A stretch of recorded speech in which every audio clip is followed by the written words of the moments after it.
पिता पुत्र पवित्र आत्मा के नाम पर आमीन। आप सबों को जय यीशु।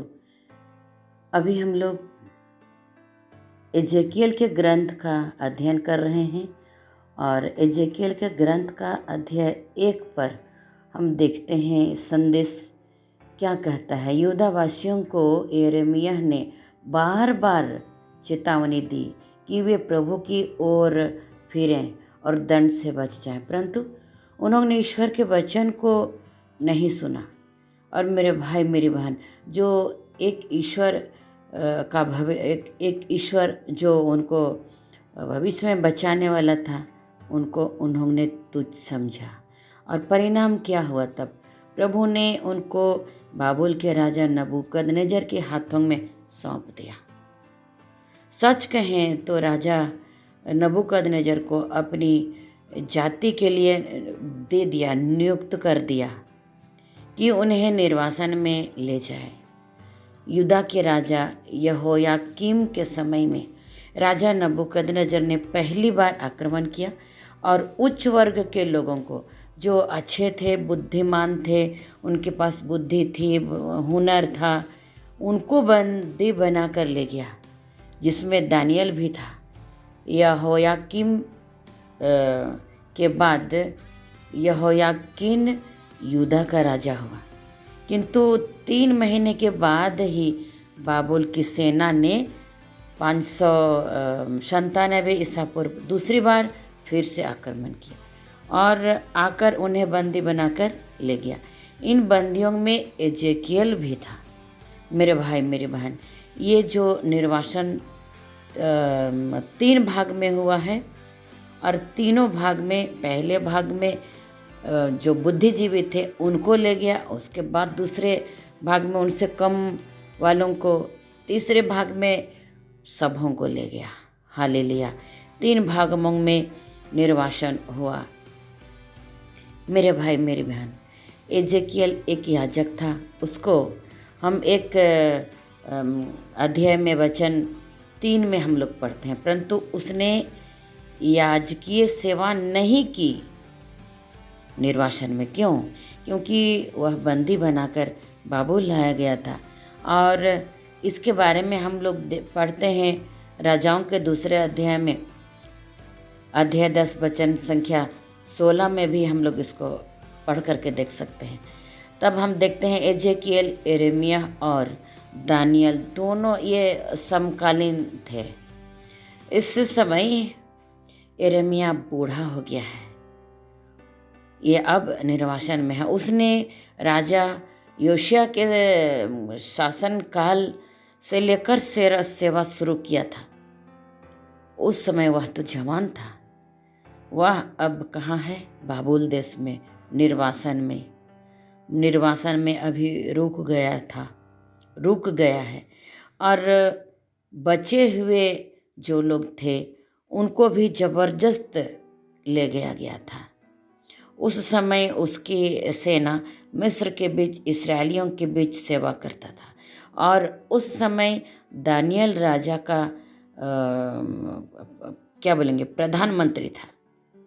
और एजेकियल बाबुल नगर के एक नदी, कबार नदी के तट पर बसे हुए इसराइलियों के साथ गुलामों के बीच में निर्वासन में वहाँ पर रह रहा था। हालेलुया। यह नगर मीलों दूर, बहुत दूर, जो फरात नदी से निकलकर बाबुल में लाई गई थी, इस नदी के किनारे एजेकियल रहता था। एजेकियल इसी नदी के पास रहकर बंदी बनाया गया है और इसमें रहते हुए प्रभु का सेवा कर रहा है। हम लोग इस वचन को स्तोत्र 137 में भी इन प्रवासियों का जो भजन है, हम लोग उनको पढ़ सकते हैं। वचन 1 और 2 में, बाबुल के नदियों के तट पर बैठकर हम सियोन की याद करते हुए रोते थे। ये कौन है? यहूदा के लोग यरूशलेम को याद करते हुए रोते थे। वचन 2 में कहता है, आसपास खड़े मंजनों के पेड़ों पर हमने अपनी वेनाएं टांग दी थी। क्यों? क्योंकि अभी ये लोग निर्वासन में हैं, पश्चाताप का समय है, उसके मुंह से कोई गाना नहीं है, उनके मुंह में कोई उल्लास नहीं है, आनंद नहीं है। अब ये कहाँ है? निर्वासन में। मेरे भाई मेरी बहन, इससे एक संदेश मिलता है। यूदा के लोग प्रभु के विरोध में थे, उनकी सेवा नहीं किए, जिसका परिणाम हुआ प्रभु ने उनको निर्वासन में दे दिया। मेरे भाई मेरी बहन, आज भी यदि हम पाप करते हैं, प्रभु के आज्ञा पर नहीं चलते हैं, उनके विरोध में जाते हैं, तो हम भी इसी यूदावासियों की तरह हमारे जीवन भी उदास हो जाता है। पाप हमारे जीवन को उदास कर देता है। किसी तरह की खुशियाँ नहीं, किसी तरह का उल्लास नहीं, ये पाप करता है। देखिए, आज ये प्रभु को ना मानने के कारण, उसकी आज्ञा पर ना चलने के कारण, ये अपनी वीणाएं कहाँ टांग दिए हैं? मंजनों के पेड़ों के ऊपर टांग दिया, और ये लोग उदास हैं। अब हम देखते हैं एजेकियल के अध्याय 1 का वचन संख्या 1 में हम यहाँ पर देख रहे हैं, जब 30वें वर्ष 4थे महीने के 5वें दिन में निर्वासितों के साथ कबार नदी के तट पर था, तो स्वर्ग खुल गया और मुझे प्रभु के दिव्य दर्शन हुए। और हम लोग आगे वचन देखते हैं 3 में, खलदइयों के देश में कबार नदी के तट पर याजक बूजी के पुत्र एजेकियल को प्रभु की वाणी सुनाई पड़ी, और वहाँ प्रभु का हाथ उस पर पड़ा। हालेलुया। देख रहे हैं, यहाँ पर जब ये लोग पश्चाताप कर रहे हैं तो प्रभु को दया आया। अपने जाति लोग हैं ना, प्रभु को दया आया, और अब एजेकियल को वहाँ पर प्रभु चुन रहे हैं अपनी सेवा कार्य को आगे बढ़ाने के लिए। अब भी प्रभु अपनी जाति को छोड़ा नहीं है, उनकी सेवा के लिए एजेकियल को चुनता है। और तब देखते हैं जैसे उनको चुनते हैं प्रभु, स्वर्ग खुल जाता है। कैसे अद्भुत, कितना अच्छा है ना। उधर यूदा के लोग अपनी वीणाएं पेड़ों पर टांग रहे हैं, और टांग दिए और रो रहे हैं, पश्चाताप कर रहे हैं। इधर एजेकियल को प्रभु दर्शन दे रहे हैं, और एजेकियल दर्शन पा रहा है। हम देखते हैं कि यिर्मयाह, एजेकियल और दानियल, ये तीनों नबी थे। नबी हैं मतलब भविष्यवक्ता हैं, भविष्यवक्ता थे, परंतु उनकी अपनी अपनी विशेष सेवाएं थी, और उनका लक्ष्य भी अलग है। यहाँ पर हम नहीं देखेंगे कि दानियल कभी अपने भाइयों से भेंट करने के लिए आएगा जहाँ एजेकियल रहता था, परंतु वह चिंतित तो रहता था। सच तो यह है कि वह उनका पक्ष भी लेता था। अब सवाल उठता है मेरे भाई मेरी बहन, क्या दानियल और यिर्मयाह एक दूसरे से परिचित थे? दानियल यिर्मयाह की भविष्यवाणी को सुन चुका था और उनके हर एक चेतावनी को सुन चुका था। एजेकियल को प्रभु नबी नियुक्त कर रहा है। कहाँ पर? कबार नदी के तट पर।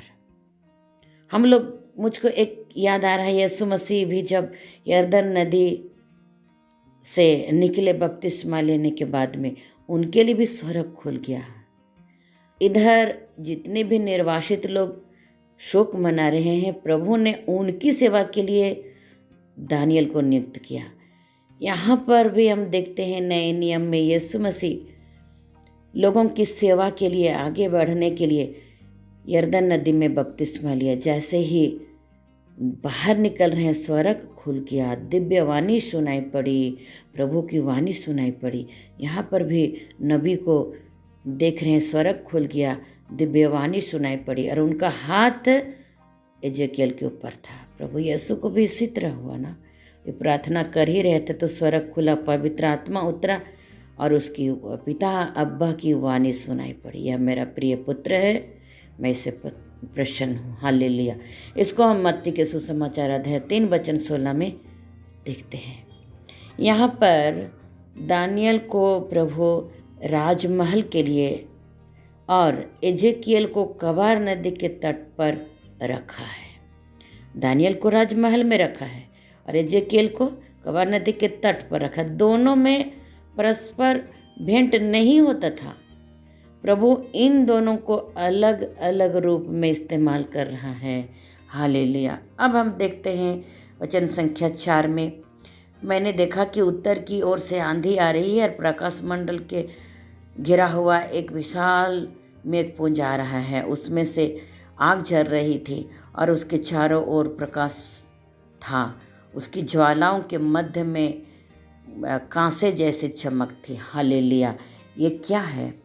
उत्तर दिशा से आने वाली दंड का प्रतीक है।